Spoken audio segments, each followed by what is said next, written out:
So when we're recruiting people, it's really important that we first and foremost find the right fit for the business.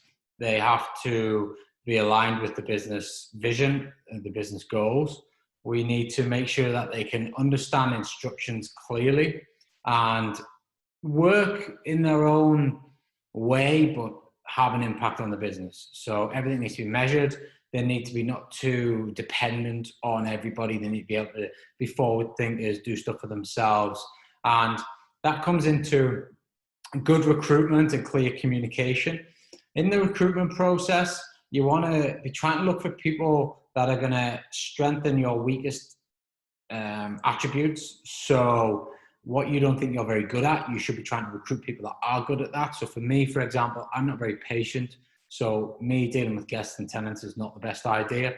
So I have somebody who is patient and can reason with people and, you know, can solve problems without losing their temper. And, you know, so you've got to play to your skill sets. Just because you're, you know, CEO, entrepreneur, business owner, whatever title you're giving yourselves, it doesn't necessarily mean you're the best at everything. And when you accept that and you put good people around you, your business will thrive. So a good few strategies is when recruiting is interview process, have a firm application form and make sure you ask good questions that you want to understand about them as a person. You want to understand their visions, where they want to go, why they feel they're a good fit for the job, what their true purpose in life is.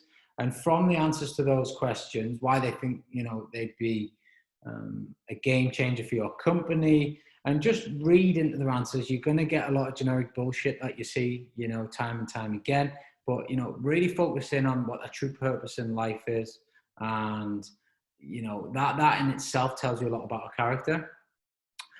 If you're interviewing somebody and they start slagging their boss off, that for me is a bad sign. I don't think you should be, you know, people want to move on, fair enough, but people that are slagging boss off, there's a good chance it means they're going to start slagging you off. So you don't really want to be working with people like that. You want to be asking questions like, if I was to speak to your boss or old boss, what would they say about you? And, you know, just listen to what they're saying and just try and open with them, and sort of, you want to clear out all the shit. So you want to get rid of anybody that's just blatantly telling you what you want to hear.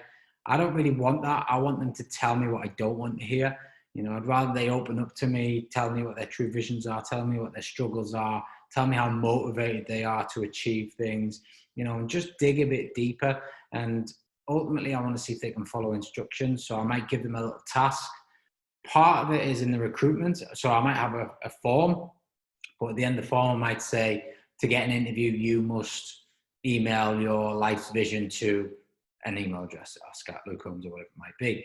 And those that might fill the form in and not do that, I won't interview them because they can't follow instructions. So, you know, a simple instruction at the end of it all, they couldn't follow. Those that do and fill the form in will then get onto an interview. So that could be like stage one. Then stage two might be, you know, just a quick chat interview, and then you whittle it down, and then, you know, you might go to a larger interview. Then sometimes you might even give them a task. So I want you to go and, you know, find X, Y, Z. Or I want you to go and show me how you would do this. You know, you've got 24 hours. If people want the job enough, they'll do the task. If they don't want the job and they're just looking for a quick fix, a quick book, whatever it might be, they won't do the task. So they're kind of the core fundamentals I've used to whittle down a good team. And then once you've got your team on board, you want to get them involved within a week. You want them fully trained up. You want to be working with them. You want them to be communicating. You want them to understand the daily processes that go on. If they miss the daily processes like the end of day report or checking into Slack, you know, things like that, then you might just want to give them a little nudge. If that continues to happen over a 10-day or more period, they're not the right fit. You need to clear out and find somebody else. If they can't follow instructions, they're never going to be good for your team. So, you know, they've got to be on board. They've got to be able to follow instructions. So that's how you recruit A players. Put it into action. If you need any help, if you want to know a bit more about the questions that I asked, just drop it in the group and we'll get the answers for you.